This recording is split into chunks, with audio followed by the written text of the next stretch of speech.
ci Benno 28. Benno 28 ngeen mën ci am lépp lu soxal ay reportage émission documentaire publicité wala lépp lu ngeen daan déglu ci Benno FM ngeen mën ko am ci Benno 28. Abonnez-vous gratuitement sur votre chaîne YouTube Benno 28. ak Benno 28 di leen abonné saa su nekk ci suñu chaîne. di sant ci yàlla bu baax ndax amee nam daan amee xalaat yu bari juddoo na fi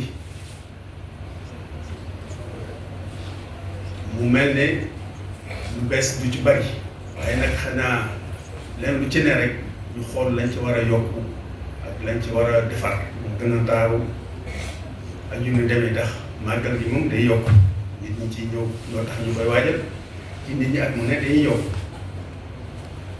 jamono yi ñu koy def it day soppeeku ndax at yi yëpp ci ay nawet lañ koy lay am na ay jamono daw am ci nawet donc yooyu yëpp nag bu dajee dafay laaj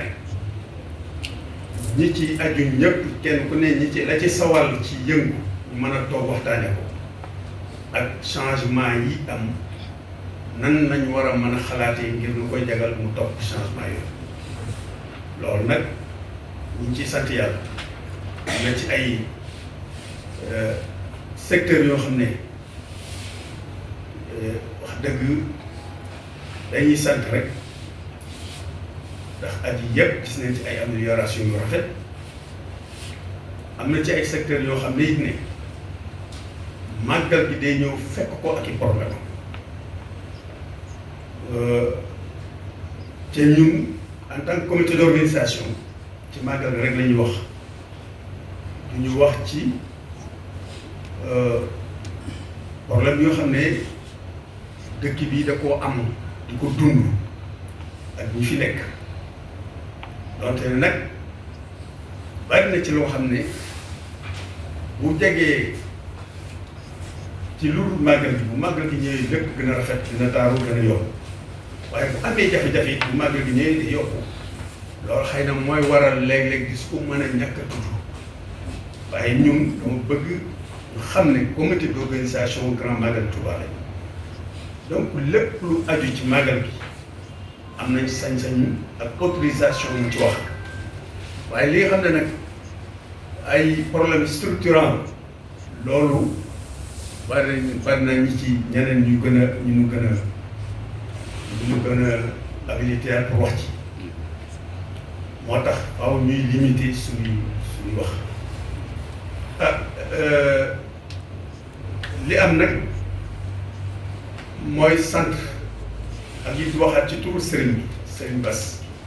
ci ndéglu Serigne Taha wax ne comité d'organisation digal la mooy waajal nit ñi waajal dëkk bi ànd ko ak monsieur le maire de la commune de Touba moom it mu am taxawaay yu rëy yu ràññeeku yu muy def ci màggal ci biir ak ci biti ñu koy ñaan it muy yokku ndax dëkk bi mu yor moom bindoo noonu mooy yokku màggal gi mi nga xam ne moom lay teerul di yokku kon lépp luñ ciy def ngir bis yooyu dafa war di yokku di ko sant nag ci li jiitu lépp waaye di sant ñi bokk liggéey bi di leen tàllalaat loxo muy ñi nga xam ne chef de service yi fi féete commencé ko par le monsieur le commissaire monsieur le sous-préfet sax lay wax en tant que chef de l'administration waaye ak chef de service yëpp monsieur le préfet ñi ngi nag sant waa sapeur non seulement ñi ngi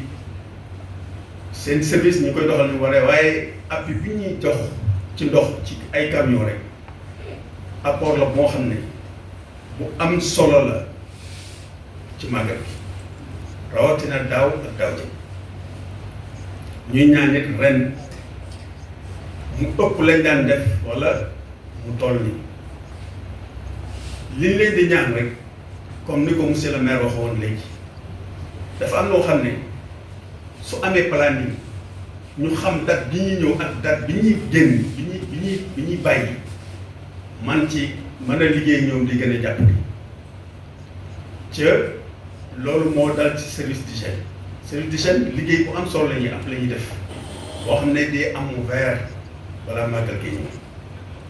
mu mel ne doon na baax ñu mën a natt produit yi nga soxla yi ñuy soxla ca yenn yi ñu koy commune bi di ci jàpp wala lenn luñ ci soxla ci mënuñu koo ñàkk ca amuñu koy ñu xool nu ñu war a mën a taxawee ba mën ko am loolu nag buñ ko mënoon di quantifier joxe benn planning benn calendrier boo xam ne day xam ne nangami jour lañuy liggéey nangam ci quantité de produit yi lañuy soxla date sangam lañuy tàmbali loolu dana am solo lool ci liggéey sapeur yi loolu lañ soxla woon ci ñoom bëggoon a xam bu ñuy ñëw ñaati fan lañ fi def bu ñu ñëwee kañ lañ tàmbali waaye lu mu ci mën a doon ñu ngi ñaan ñu teel gi ñëw dafay dimbali askan loolu it may ñaan waa OFOR ak service hydraulique yëpp ñu mu concerné ñu jàpp ci sensibilisation ci askan comme ñoom ñoo yore ndox mi ñoo ciy wax ñu xam ne màggal dis koy waaj population yi dañoo war a am ay defukaayu ndox màggal bu ndox mi jotoo nit bu ndox mi doyoo nit bu màggal ñi faw mu am déficit parce que lii ñëw bu fekk see li fi yitee dañ fiy liggéey faw mu màgg kon nit ñi dañu war a am yitte ju toll ne li ñuy waajale seen bopp ci nag ku waajal seen bopp ci yu ni demee ñu mën a waaj ay defukaayu ndox yu sell yu am maanaa yu bari ñuy ñaan ñiy joxe ndox mi teel a indi camion yi ak carburant bu doy ndax indi camion yi ñu tàmbali te maye ba yàgg boo leen boo dootoo leen joti amul benn njariñ ndax fii luñ fi defit xaw ma ni dem wax kon li ñu bëgg camion yi teel a ànd ak carburant bu doy nit ñi bu ñu wootee ñu wuyi leen may leen ndox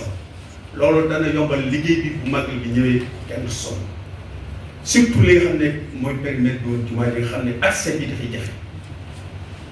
loolu defe naa intérêt la ci ñun ñëpp ñu sensibiliser ci nit ñi ñu xam matuwaay bi ñu ci war a jël yéen ngeen jàpp ci ba matuwaay yooyu bu ñu ko jëlee ngeen man leen a may ndox mu doy mu ñu mën a denc loolu bu ñu ko defee kenn du sonn ñuy ñaan nit citerne yi balaa màggal gi nañu lijjanti ba ñuy roote ci biti ndax man expérience boobu def nañ ko daaw ak benn forage bu nekk fii à côté sapeur yu ci bari foofu lañ doon roote ci ca man maa leen woo jox leen carburant ñuy duyal camion yi fetal te loolu yombaloon na lu bari ma defe ne forage yi ci biir dëkk bi bu fekkee dañuy root ci biir dëkk bi te tuuraat ci biir dëkk bi defe naa loolu lu yokk volume bi nga xam ne moom la dëkk moom la nit ñi soxla waaye roote ji ko ci biti indi ko ci biir dëkk bi moo gën a logique ñuy roote ci biir dëkk bi di encombré forage yi wàññiwaat pression bi ñu gën a jege sax bu ñu am ndox loolu defe naa lu mat a bàyyi xel